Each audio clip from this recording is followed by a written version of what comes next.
Hey, everybody. Welcome to the Ethics Experts. If it's your first time joining us, welcome. And if you're a returning subscriber, hey, bestie, you look phenomenal today. Thanks for joining. See what happens when you subscribe to the Ethics Experts. You get a bonus greeting on every single episode. On this episode, we talked to Tyson Avery. He is the Chief Compliance Officer at a company called Lucid. He's worked at CBRE. He's worked at Starbucks, done a lot of great work. And he was also a JAG officer during the Iraq War in Abu Ghraib. So we talk about that, and he has a lot of really cool lessons from that experience that translate directly into your organization. So I hope you enjoy. Let's learn. Welcome to the Ethics Experts, where we're elevating ethics and compliance and HR to the strategic level it's supposed to be. My man, how are you? Hey, I'm good. You have the coolest background of all time. Thank you. Yeah, I got a little upgrade since our last episode, man. How's it going? That's very strong, very strong. It's good. It's good. It's good. And I even like the hoodie, man. I'm casual. My casual Ethico hoodie. You know what I mean? I gained. I had an accident a couple of months ago, and I was like, I broke my neck in September. Ooh. And so 99.9% chance of being paralyzed. Thank God I'm good to go. And so I was doing this thing called 75 Hard. Have you heard of that before? Mm-hmm. It's like a fitness challenge. It's like 75 days.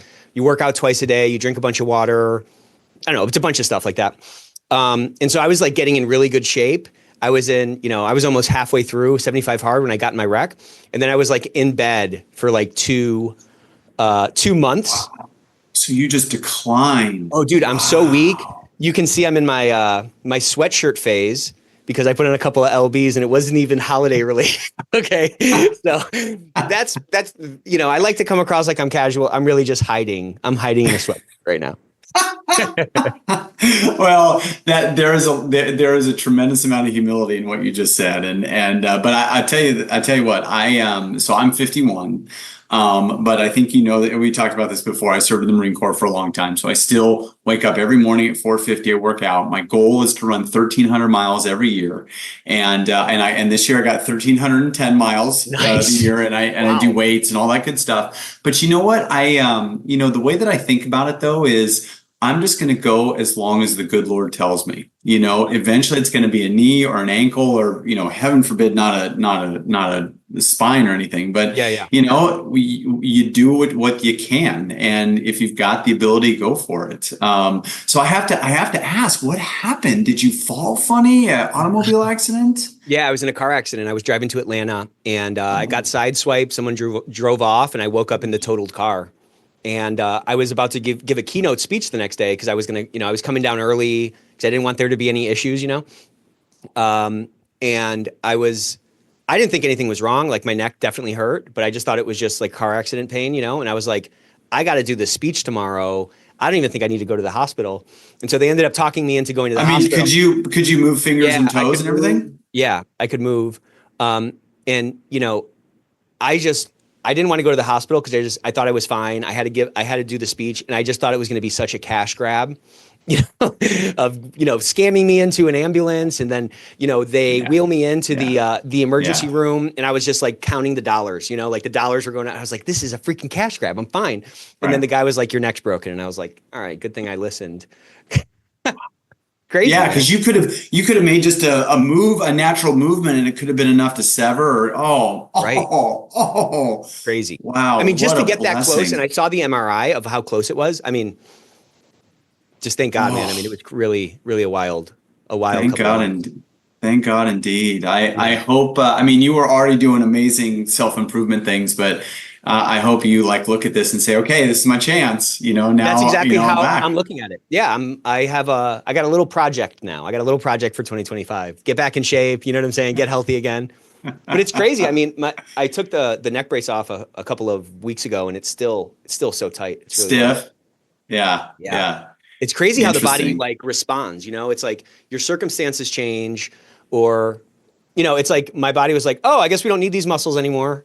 And they just everything just shrank, Hey, guess what? When you get older, that atrophy goes faster. Your body's like, oh, 2 days? Oh, you don't need that anymore. Exactly. You're like, what the heck happened? So maybe I got to get on that 4:50 a.m. Marines move. I think that's a pretty good. So 1,300 miles a year. What is that? Is that 40 a week? No, it's a really easy calculation. It's 5 miles a day, 5 days a week times 52 weeks out of the year is 1,300. And that's where that number, so that number sounds totally random, but it's actually deliberate. And so I just, we all get motivated by different things. I get motivated by lists, as weird as that sounds. And so if I fall behind, I know I fall behind really quickly because of the calculation. Like I know where I am. I'm either ahead of the game or below the game. And it's any way you can motivate yourself. And I really believe this is that it doesn't matter what you like to do. So, if you like to walk or I get bored to tears swimming, but I love running. So, but if you're a swimmer or, hopscotch, whatever it matters, but if you're doing something every day and if you just incorporate it in what you do, I don't think about getting up at 4:50 every morning. It's just who I am. And I work out before everybody else kind of starts their day, and it's just that continuous activity that discipline leads to good benefits in life. And you know what, Lord willing, I'll still be able to play cribbage and Yahtzee at 85 and 90, and that's what I'm hoping for. I a couple of years ago, I trained for or I guess it was maybe a little over a year ago, I was training for a half Ironman. And I had never done any Sweet. I had never done any endurance sports before, and I never really got it. And my buddy was like, "Hey, do you want to do this together?" And I was like, "I don't want to do this together because I don't like running, biking, or swimming." But I was like, my only reason to say no was just because it was just scary. But in that process of going through that and training for all those months, I kind of started to understand what you're talking about. There was this analogy somebody gave where it's like, if every day you just put a jelly bean in the jar, then at some point you'll be like, wow, this jar's pretty full. And that's kind of the thing with, this lifelong fitness journey you're talking about, or this, finances, anything, fitness, anything. It's true. Just by the way, I got a great, are you a fan of Audible at all? Yeah. Love it. Okay. So, and I think I can send it to, I don't know if I've sent it to anybody yet, but I listened to this book that was great. Hang on a second. It was called Outlive.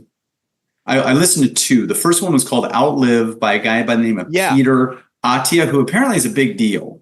Okay. And he's great because he breaks down a lot of scientific stuff, easy to digest stuff. But he basically says, yeah, we all talk about lifespan, but it's all about health span. And there's four things. It's and I can't remember the order. It's exercise, eating, sleeping, and then the fourth one is medicine. But he said that's like 3 and an eighth. It's a tiny one. It's really those big three things that keep exercise, you going. sleep, and diet. Diet, yeah, exactly what your grandmother would have told you, when you were 7. And so he goes through all of the science behind it. And then I'm actually listening. I just finished another book called Forever Strong. Cool. By a woman by the name of Dr. Gabrielle Lyon. And it's interesting because he put exercise, whether it's aerobic and anaerobic, at the same level. What she does, and I mean, you can tell by my body frame, I'm an aerobic guy. I'm not an anaerobic. I played cornerback in high school. I didn't play the lineman. So she actually emphasizes that muscle, when you become middle age, let's say when you hit 40 and on, muscle retention is so key. So she goes through this whole scientific breakdown of why muscle retention is so critical to the functionality mentally and physically of everything else. So those are my two health books. Of it. It's not just the strength of it, which is kind of the primary use of this system. There's also kind of other exogenous impacts that it has, right? Yes, it's got all sorts of ancillary impacts. So not moving those muscles make huge difference mentally, physically, for everything. So yeah, and like I said, it doesn't matter what you do. As long as you do something and you get out there and you love what you do, then you're going to live a much healthier, happier life. I saw this TikTok and this guy said, it was like a fitness guy or something. And he said, after 30, 90% of people will never sprint again. That's a crazy thing. Think about that. Yep. And just and then with my experience with that accident, that lack of mobility, I mean, my neck was in that thing for 90 days. And I mean, it's almost a month later now. And it's still so tight. That mobility is so critical. I'm really kind of realizing that now. And then I see my daughter doing, bending like a pretzel, I'm just like, enjoy that or do that every day. Maybe. I don't know. Maybe Oh, that's the answer. yeah. You encourage it and are selfish at this and jealous at the same time. Exactly. So you got a promotion since the last time we talked. So congrats on that. So how has that been, right? You were at these sort of like longer standing companies and now you're at this fast moving, I don't want to call it a startup, but it has a lot of those kind of vibes. How has that process of like doing this work that you're, well known for, how has that felt different in this different kind of environment? So it's interesting. And I'll talk a little bit about this when I talk about Abu Ghraib, is that so much of what we do in this space is, yes, you've got your 7 elements of an effective program under US DOJ guidelines, but so much of this has to do with culture. Right. And so in my time as Chief Ethics Compliance Officer of CBRE, we went from a $6 billion company to a $24 billion company, and we went from a US company with a global footprint to truly a global entity. And so that was an opportunity not only to build the programmatics to mitigate risk, but incorporate it as part of your code and part of your values so that it was really integrated into who you were. Now, right. Starbucks had been around for a long time and had a much stronger established program. So it was more about refining it and making it better. But what's neat about Lucid is that it is in that early phases. We are still kind of toddlers in a lot of ways, and not our vehicles. The vehicles are unbelievable, but how the organization comes together, how it culturally works, how leaders orient themselves and focus on things, all that can be driven by the leaders themselves and how the culture engages. And so there's a really a twofold. It's building the programmatics to mitigate risk so that the business can be as successful as possible, but also orienting the culture again. So it's that human element that can be successful, because that's really what we all want. So so taking those different experiences and taking it in a newer entity that really we still internally call ourselves a startup. And we do that in terms of, hey, this is our progression. This is where we're going. We kind of use it as a quick kind of nomenclature to say, there's shorthand. There's so much that we can do in this space to really be the best entity we can be. And so having that somewhat of a newness orientation makes it open for a lot of change and just a lot of positive elements across the board. Yeah, it's kind of like you're in this curing process. When you like lay cement down, it takes a little time to like set. And I think that happens in a company as well, right? Like there's sort of this curing period where things can move still, but then once it sort of settles, I think it becomes like increasingly hard to like change the DNA of the company, right? Like maybe at one of these other companies that you worked at that were more older or more mature, you probably stepped into something that wasn't really moving tremendously or like at a really high velocity, where it sounds like now, given that you're in this sort of startup phase, there's a lot more there's a lot more you can move, right? Like there's a lot more you can establish in that culture. So if that's true, like what have you been surprised by in this like sort of more fluid like mode that you're in versus the more sort of cured organizations that you stepped into prior? So I think one of the things, and this is from a compliance perspective, is that when an organization such as Lucid is where it's at, it's ramping up really fast. It's doing a lot of amazing things, and our engineering is incredible. The vehicles are incredible, and we're trying to backfill everything else, in a way that is as good as our vehicles. And so it's just a lot of really good people doing a lot of really good things. So bringing it all together, take governance, for example, ensuring that we all have access to our governance, that it's all consistent, that that there is some organization to it. So it's just a lot of really talented, amazing people cycling as quickly as possible.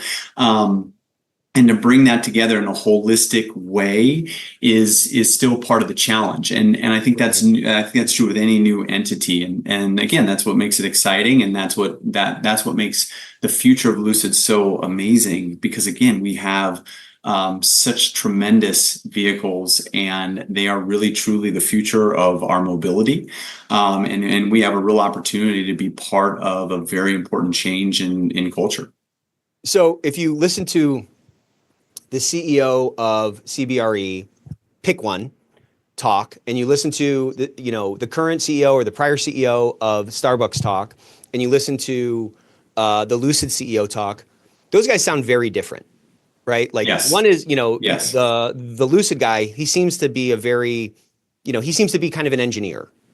Is that accurate? Yes, he is. So, Yeah, he's absolutely an engineer. So what I'm trying to get to is, these different sort of org types, they have this different DNA, they have this different lens that they see the world through. And that lens is really kind of an accumulation of all the lenses of the people. And I think if you have a disproportionate, preponderance of you have like a ton of engineers, well, then that's going to be more of an engineering lens versus maybe a hospitality, I know CBRE isn't hospitality, but Right.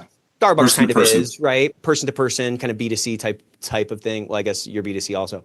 But I'm looking for some, insight or some perspective on what it feels like in these different kind of like market segments to do what you're trying to do. Is there a different energy from like other stakeholders, board, leadership, or whatever, with respect to like how it all fits together to a greater degree in the engineering kind of organization you're in versus another organization that might prioritize something different?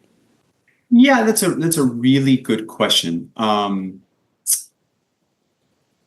Wow, here's my really true answer is it depends. Okay. because you've got the industry, you've got the circumstances, you've got the newness of the entity, and then you've got the leaders and the personalities. So it's really a matter of being able to see all of that, understanding then where the business is going, and understand how you can do your part to empower that business success through ethics and risk mitigation. And that is really key. And all four of those factors play into that. And so, our CEO at Lucid, he is incredibly focused on vehicle safety. And it's great because that translates naturally down the organization. And, let's be honest, as we talked about, vehicles can be deadly. And if you had a CEO that didn't pay attention in that space, that can have really kind of tremendous flow downs to the rest of the organization. So that tone at the top in those really critical elements is so important. Yeah. And I find like the best, maybe you can react to this, but I find like the best compliance officers are the ones that are best at like integrating into the business. And I think they integrate into the business, they can basically kind of like hide the dog's medicine in like a piece of cheese. You know what I'm saying? By like kind of hijacking, wrong word, but hijacking a value that maybe governs that type of business, right? Like in a manufacturing, That's right. They can latch onto safety, manufacturing safety. In yours, maybe you're latching onto vehicle safety because so many of the tenets of these sort of like broader axioms or these organizational values that are critical to that, a business in that industry do overlap so much with ethics and compliance because, I mean, in my view, compliance is quality. It's just another sort of form of like business quality, right? Like we don't have people we're not opening ourselves up to risk unwittingly or unknowingly. We have less people kind of stepping out of bounds, right? And that's the same thing on a manufacturing floor or whatever. So if you agree with what I'm saying, like how has that commitment that your CEO has to safety been a tailwind for you to put into place the things that you envision for your program? Yeah. So I'll just take it specific to safety is that we've got a team of lawyers that specifically engage in vehicle safety and recall. And so when they're in all vehicles, I don't care, if it's GM or Ford and has been around since the 1915s, or a new entity like us, all cars are incredibly complex, and so there are going to be recalls, there are going to be fixes, there's going to be these little tiny things that are really important to change, and so by placing emphasis on that places emphasis on our team being able to make those requisite changes and going back to our customers when we need to, like all vehicle manufacturers do, and make adjustments. And how we do that and how assertive we are in doing the right thing really matters, not just reputationally, but regulatorily as well. But if you sit on that and things get bad, and it can impact you in a lot of different ways. So as you were kind of describing the different entities, it all kind of comes down to doing the right thing. And we all know what doing the right thing means, although that definition can be different in different organizations. And it's just ensuring that that is instilled in the culture throughout the organization is really, really key. So you're a very, I would say a very dynamic person. You're very likable. Like you probably make friends very, very quickly. And that's somebody who has, I think, a high level of self-awareness, can kind of see what's around them, see the lay of the land quickly. You did a lot of great work at Starbucks, and now you're at Lucid, which is a totally different sort of, part of the, economy, a totally different industry, different sort of stage in its life cycle. How have you adapted your own sort of like tactics in terms of like pushing impact in the organization from the last job to this job? Obviously, there's a different industry, as we just said. It's a startup. It's an engineering company, right? There's this commitment to this like, intangible thing, quality or safety or whatever you want to call it. Have you noticed anything in retrospect over the last year or two that you're like, wow, I've really developed this skill, or I've really kind of seen an opening in the line that I can run through that, existed here that didn't exist over there? When you ask to the first part of your question, when you ask about orientation, I really do believe that an effective ethics compliance program always starts with the company values. And the reason being is that everyone can understand the values. Generally speaking, if the values are well articulated, everybody gets them intuitively. And so you start with that. If you start from rules and you go through a whole bunch of anti-corruption, items, you start to lose people. But if you can start with those values, those are really key. So that is something that is consistent across the board. I am a big believer that unless there is some sort of material risk that has to be done now and you flood the zone, it's all about incremental improvements. Incremental programmatic improvements lead to incremental reduction of risk. And so that's really key. And when you say, when you ask, has there been differences from these larger companies to something that is new and dynamic? It's just you have to pivot faster. And there's just a lot of moving parts that are going. Things are not as established as we talked about earlier. And so in being able to pivot to those risks in a way that as the business is moving is really, really key to success. Well, it's really exciting, and I could probably nerd out on just asking more little nuanced questions about the space that you're in right now. Because it's got to be so much change. It's got to be moving so fast. And, I will say it's interesting that your answer there is kind of similar to your health answer, where it's just, you gotta move every day. You got to do a little something every single day. And over time, that stuff starts to really stack up, and you can look back and say, oh my gosh, look at that, 1,300 miles this year. That's crazy. That's right. Yeah. And nobody can run a marathon on the first day, but give somebody a year or 18 months. And as long as they're physically able, if they just chip at it, all of a sudden they can run a marathon. Well, it's so funny. Like so much of our lives and our success and our outcomes are so driven by like our mindset, and you can look at that 1,300 miles and be like, that's a freaking trip to California or something. I don't know. Like that's a long trip, but then if you just break it down into these little steps and you have the mindset to say, I'm going to put a penny in the jar every day, and that thing is just going to get filled up over time. And I'm not going to worry about how many are in the jar. I'm just going to worry about putting this one in today. It really is a very freeing thing, because you just have to do that one thing today. You just have to go for your run this morning, and then everything else is going to kind of take care of itself.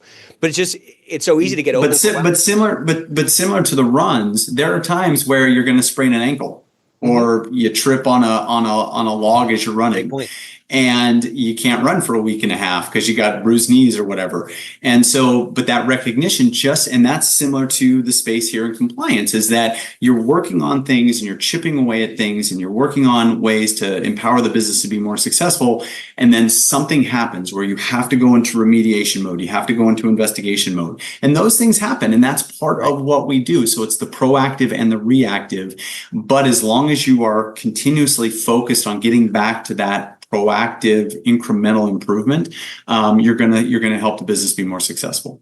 Yeah, and I think the challenge is getting over that hump. Like when you first start running, for example, it's like a pain, but then you hit this sort of inflection point where you're like, you said it yourself, this is who I am, this is what I do.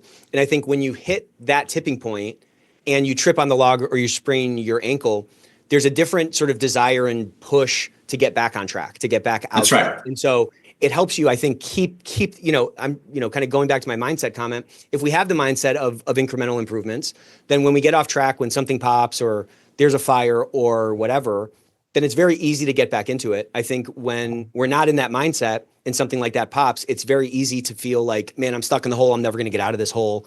I'm never going to kind of get back to that thing. Or you drop the activities that you were working on. Correct. And that increases the risk in the organization. Whether it's you drop the cultural aspects of it or the programmatic aspects. And we talked about this, I think, once before, is that I thoroughly believe that no material violations happen on day one. It's right. Day 90, it's day 160. It's the things that build over time where it becomes commonplace and okay. And that's what we worry about. If we can address things when they're small and incremental, then great. Then you're mitigating the risk for the organization. You never want an independent monitor. You want to be able to build enough of a program where, yes, it's not a matter of if, it's a matter of when. No matter what company you're in, things happen. But to be able to address them when they're small is what's going to keep you from some sort of material, reputational, or regulatory violation. And that's the key. That is the key, yeah. So let's jump back to the Abu Ghraib stuff. So maybe let's set the stage. So for folks who didn't hear the last episode with you on it, you were a JAG officer in the Iraq War, in the Marine Corps. And maybe let's start there, because I think the story is really cool. And so talk to us about that. You did a couple of other things as a JAG officer. So let's just start the story there. Yeah, so I was fortunate to serve for 23 years in the United States Marine Corps, 10 years on active duty and 13 years in the reserves. I was a judge advocate the entire time. And did a lot of the classic activities that a JAG does in the military. So prosecutor, defense counsel, those sorts of things. When the Iraq War kicked off, I started with the Marine Division doing some legal work for the division. And then the Marine Corps retrograded. So there was kind of a schedule of units that were coming in, and I asked to stay. So I reoriented myself to the center headquarters, which was known as CJTF-7, which is Joint Task Force 7, which was the 3-star that was the commander of all of Iraq. And so I came up to the headquarters, and they had a need for a magistrate to do reviews of all of the internees, which is commonly known as insurgents. And so what happens, just a little bit of background, under Geneva Convention, there's a whole law, there's the law of war, which we all know about, what is legal in war. Well, there's also a section of the Geneva Convention that when the war is over, there's also laws about what to do in sustainable circumstances, or when you have an occupying force. And so when Bush declared that we won, there was this famous moment where he was on the aircraft carrier and said we won. That actually shifted the legal obligations from a wartime scenario to a sustainment or an occupational scenario. And when that happens, the occupying force can in turn, not prison, but in turn, folks that are still fighting the fight. And they can do that as long as it's in accordance with the Geneva Convention and there is an actual magistrate review that's done in each individual case. And that magistrate or judge has the authority to review and determine if that person is kept. Now, they don't get a criminal conviction, but they're housed in a place where they're to be kept safe and fed and treated humanely. And then every 6 months, they're reviewed as it's time to go. And then that's for two reasons. Number one, it's for the safety and security of the occupying force. and also two, for the peaceful transition of power. And so when those two things happened, those folks would be let go. And so I was the first Geneva Convention magistrate in Iraq during the Iraq War. So there was a need for that when we first were in this sustainment operations. There were not the kind of insurgency activities, but then that built over time. And so we started to detain folks. So they needed someone full time. So I was in Abu Ghraib, which now has a much different nomenclature, and people know it much more than they did in 2003. And so I was the first magistrate that was there. And so let me just make sure I understand. Sure. We were in sort of a war phase governed by Geneva Convention, war laws or whatever. Yep. And then Bush goes on there. Law of war. Okay. And then Bush goes on the aircraft carrier and he says, "We won." And so then that flipped it into this other phase, this internment phase, or is that right? Yeah. Yeah. The sustainment phase. Absolutely. Yeah. The sustainment phase. So like him saying that is what tripped it. Him saying it or like there's a, like it has to be it has to have basis, I would imagine, right? It has to have basis, but when that was stated, the United States made a conscious effort to shift its operations. And so different areas of the convention came into effect. And so one of enough those of a basis to justify the sort of switchover or something. That's right. So take during the war, you would have, POWs, you'd have prisoners of war who are let go and that are soldiers. And that's an honorable position that if they are captured, they are to be let go after the war is over. Then you have this different phase of individuals that keep fighting once the war is over. And what Abu Ghraib was intended to do was to house those individuals, not the soldiers that were fighting under the flag, right, but the internees or the insurgents that were continuing to do the fight once the fight was over. So it was a different set of laws and standards. I see. And so your job was to review each of the what did you call them? Whatever the document that's kind of articulates why they're in there or whatever. It's Article 78 of Geneva, and so each internee would come in and they would have a full case file, and I would review it and make that determination. So what was that like? So you were there when he was on the aircraft carrier, so you saw that changeover. I don't remember specifically because I wasn't originally in that position, but I was later. So I might have been in theater. I can't quite remember. Okay. Either way. So now you have this new job where you're reviewing these cases. Yep. I'm in Abu Ghraib, and Abu Ghraib looks a lot like Sing Sing prison in New York. I mean, it is a classic 1940s, tall walls and, just whatever you would see right out of the movies. It's exactly what it looks like. So then you would just be sitting at a desk reviewing all these cases. And so what kind of stuff were you looking for in that? So looking for real indications that individuals were either working in groups or individually to harm service members or disrupt just the government or activities to peaceful activities. So these were not common law criminals. This wasn't somebody that robbed robbed somebody's house of food or something. These were individuals that intentionally attacked either the interim government or United States forces. Got you. Okay. So sorry to interrupt you. So you're doing this position. Abu Ghraib gets opened up. You're reviewing these people. You kind of talked a little bit about what you were looking for. So tell me a little bit about how this sort of story progresses from there. Okay, so we did not anticipate that we would have the insurgency that we did. And so, we realized there'd be ones or twos and there would be some of that, but it turned into something much larger than we ever anticipated. And so they had to rush both MPs, military police in to be able to house this number of folks, and also military intelligence to try to gain any intelligence that they could. Wow. And so what they did is they didn't use active duty Army. What they did is they used National Guardsmen. And so they used National Guardsmen, military police. In fact, the unit was from West Virginia, Pennsylvania, and Ohio was the unit and they shipped them out there specifically to do this kind of work. And so they were brought in very quickly, integrated, and then just the number of folks came in, a lot came in. So it was a lot that was ramping up very quickly.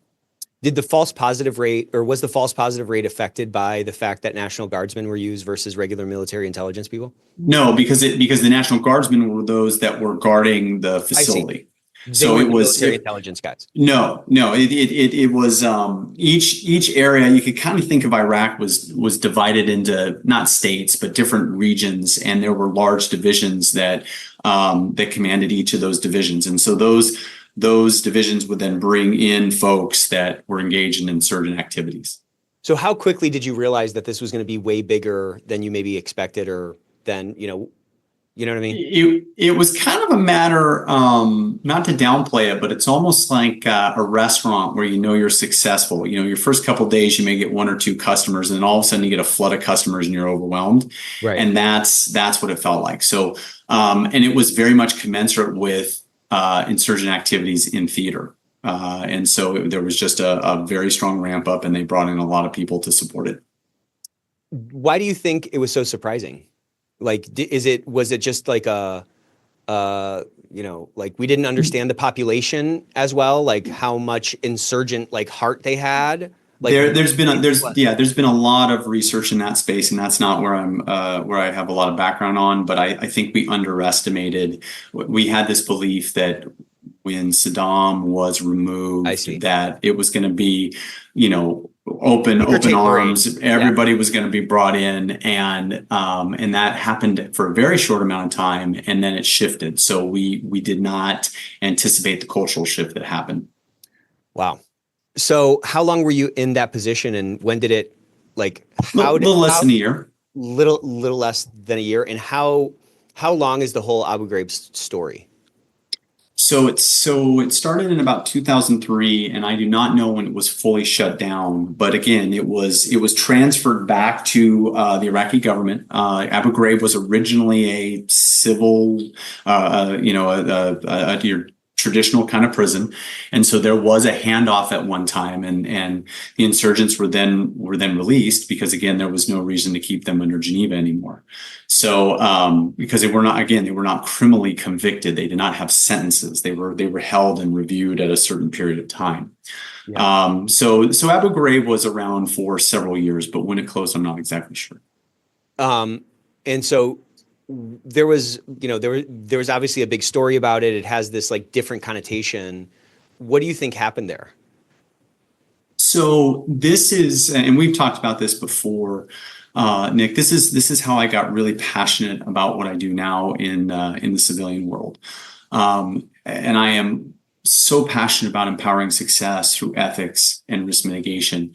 Because I thoroughly believe, as I've said earlier on this podcast and the last one, is that material violations, whether they're reputational or regulatory or what have you, do not happen on day one.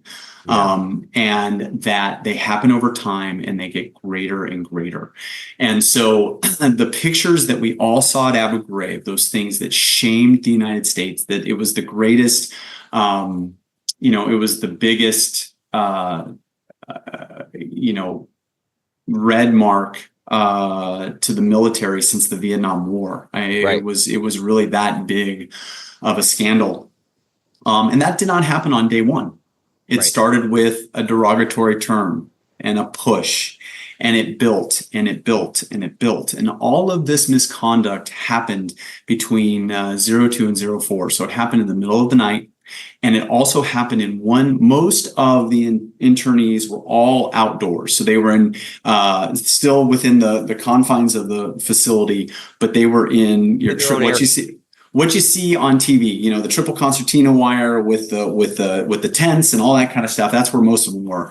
There was one hall that you see all the pictures on, where our high visibility detainees were contained, because it was the one structure that wasn't damaged at all from activities in theater. So 99% were outside, a small percentage were indoors.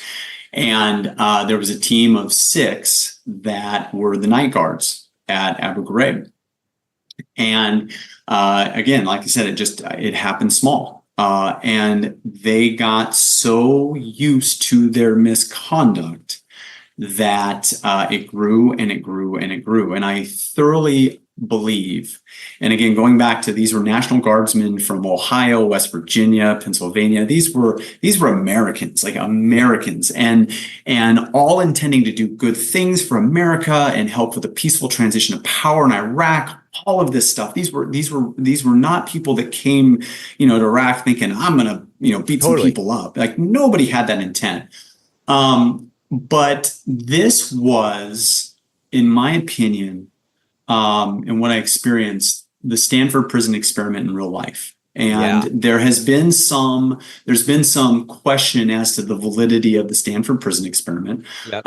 But the Stanford prison experiment was a prison experiment that was done in the basement of the sociology department of Stanford, and they had to shut it down 4 days earlier because they were worried about the safety of the prisoners, even though the security guards were all students. And it shows what happens when there is not when there's a big power differential and there's not the appropriate controls in place.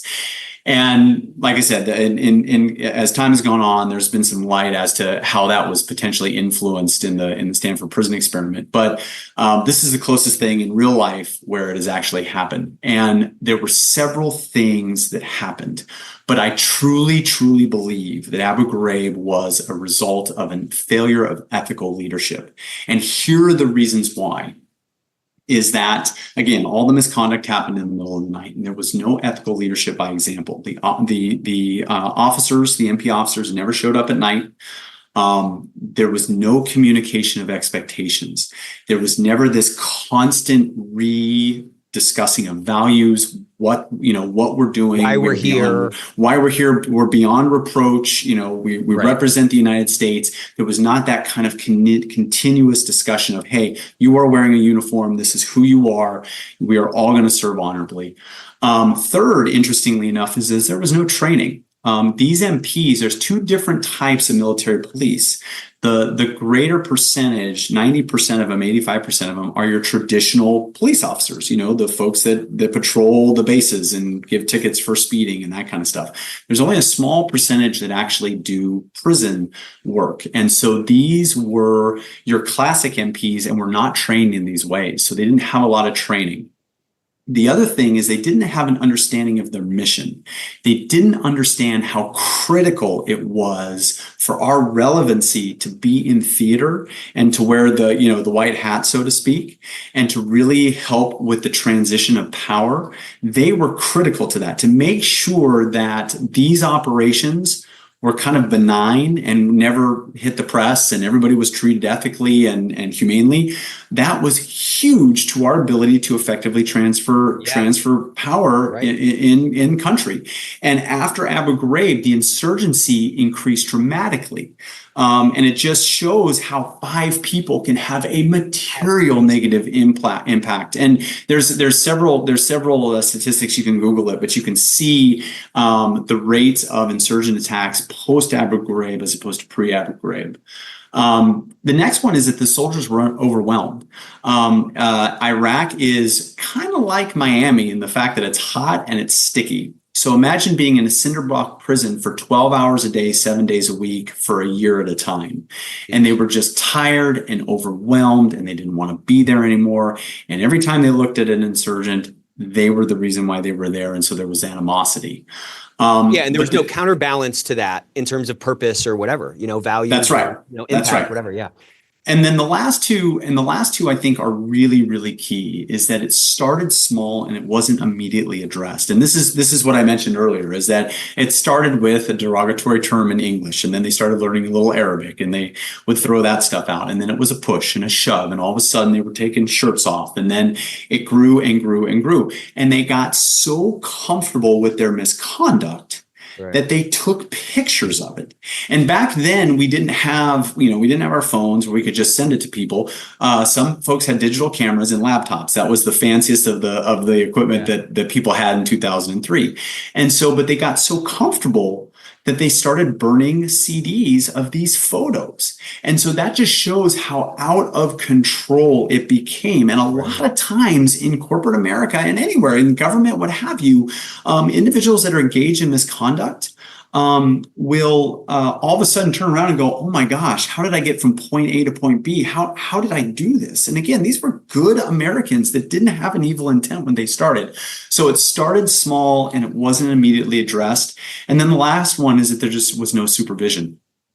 And so to ensure that you've got someone that management that is adhering to values, ensuring the standards, communicating expectations, and really proliferating that mission is so, so critical. And those things led, again, to the biggest mark on the military since the Vietnam War. And it was really tragic. And the fallout from that was just heartbreaking. Well, I mean, it's mind-boggling. You just said it, but, I mean, how many people are in the military? Several hundred thousand? There's about 1.4 million. Okay, 1.4 million. Including reservists, the last time I checked. Call it over a million people in the military. Yep. Right? And then it just takes 5 of them to be this mar on the reputation, not just on the global stage, where, of course, it matters, not just back home, where, of course, it matters, but in theater, as you said, it had a disproportionate impact, and it made it so much harder to get out of there and do that peaceful transfer of power. I mean, it's such a compliance fail. I mean, there's so many lessons.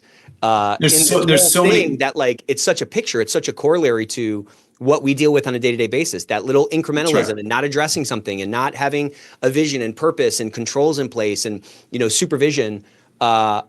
A little thing can turn into somebody throws a cigarette out and it turns into a freaking forest fire, or, it burns down half of California. I mean, it's just like these little things. And, something else I was kind of struck with, we've been talking about, go ahead. Yeah, go ahead. No, I was just going to say the one thing when I do these presentations at universities, one of the things that I show is I try to make an analogy to university students versus the military. And what I show is that the demographics of the U.S. military is very close to the general demographics of university students. Like, it's very similar. So you can't just say, oh, it was the military. Oh, it was just those guys. No, we are all subject to the same kinds of mental fallouts and the same kinds of social cues and social forces that can have us do incredibly great things or incredibly evil things.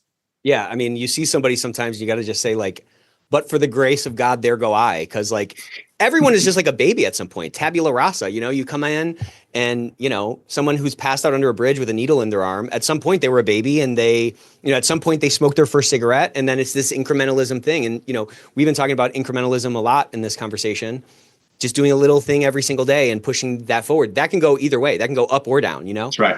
That's right. And you can look back and think, wow, I really made it a long way, or wow, how did I get to where I am? And Abu Ghraib was the latter for sure. Right. And I mean, if you told those people who were flying from Ohio over there that 6 months from now, you're going to be taking pictures of these guys and burning CDs, they'd be like, I would never do that. To your exact point. But it also speaks to how a broader culture, a broader reputation, or a broader brand can be affected by a microcosm or a little microculture that exists within that thing. You know what I'm saying? Yep. I mean, maybe Wells Fargo is a bad idea, but or a bad example of this, because that was so kind of pervasive and coming down from on high. But I mean, there's so many brands that have died because of one little mistake that one little person made, that because there wasn't that control in place or there wasn't that oversight. Yeah, and that's exactly right. And all organizations have those failures. Why? Because it's part of the human experience. Right. And so, but the key is to have an organization that's oriented to do the right thing, that's resourced to do the right thing, and then rush to the issue when it's small. And if you can do that, you can enable success. And that, again, that's what I'm really passionate about. So if you think about the Abu Ghraib thing and use that again as like kind of a metaphor or a picture of an organization, there was obviously a miss there, but I don't feel like the military in general is like asleep at the switch. There was some false sense of security that I think, hey, we've talked about these values in boot camp, and these are the things that are kind of imprinted on us. I think in our last discussion, you kind of described it as like a severe culture, where it's like there's no question about what the values of the Marine Corps is, right? Like everyone knows what those things are. Do you feel like leadership in general? I mean, look, some controls were in place, at large, at kind of a macro level. Those controls didn't work. There was a reliance on those controls, whatever they might be, informal or formal, whatever. How does, like, going back through it, or if we could go back in time, how does leadership in the military for this, in this example, how does leadership avoid that kind of a blind spot? Because again, well-intending people, smart people in the military, we've done this before. We have, protocols and policies and all this kind of stuff. Yet there was clearly, in retrospect, a blind spot. How do we avoid that blind spot? You listed off 7 different things, I think, that like contributed to this thing happening. There are blind spot potentials in each one of those buckets, and it's usually, I think we talked about this before as well. Like most people are not like ill-intending. Most people are not trying to like bring down the brand of their company. It's a blind spot, or they're, they don't see what the true kind of potential impact of their kind of misconduct or non-compliance is. So how do you guard against those, or like, how do you uncover those potential blind spots that might be kind of gaps in your control apparatus? I think it's complacency. It is complacency. And that does not mean that you believe that your employees are doing ill. No, that's not what I mean. It is to constantly, it goes back to that, building to run a marathon. It's that constant communication, engagement, incremental improvement, always looking for those risks, always looking for those things. And when it comes to leadership, it's the same way. Hey, I've got 5 direct reports. What do I convey to them? What is my tone?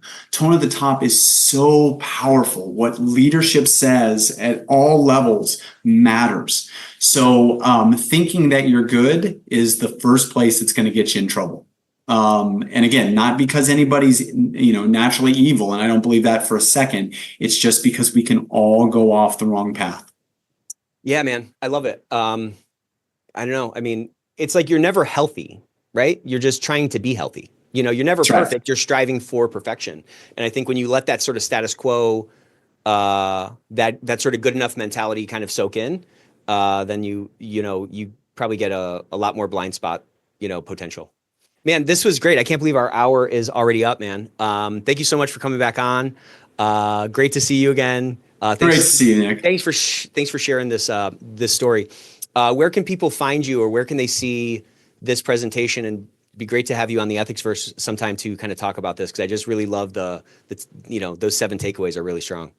Yeah, please. I'm happy to, I'm on LinkedIn. So, there's not a lot of Tyson Averys out there. So I'm easy to find.